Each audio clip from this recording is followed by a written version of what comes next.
Hello বন্ধুরা, দেখো আমি নতুন আরেকটা বোট কিনছি।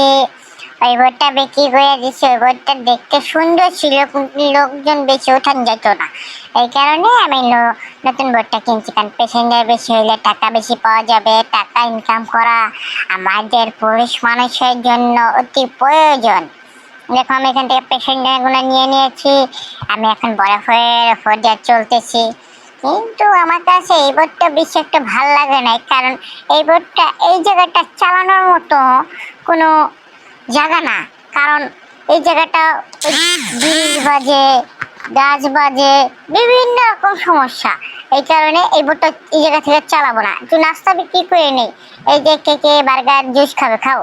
আর একটা যাত্রী স্টপ আছে, এখান থেকে আমরা যাত্রী নিয়ে নেব, কারণ যাত্রী না নিলে টাকা পাওয়া যাবে না। যত যাত্রী এত টাকা টাকা ইনকাম করতে করতে আমি একটা বড় বোট কিনবো, তার সমুদ্রে চালাবো। আবার কিছু নাস্তা বিক্রি করে নেই, কারণ টাকা দরকার আছে আমাদের, টাকাও লাগবে।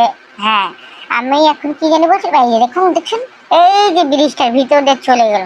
আমার যদি তেরপালটা যদি ছিঁড়ে যেত তাহলে কি হতো বলুন। আজকের মতো থাক।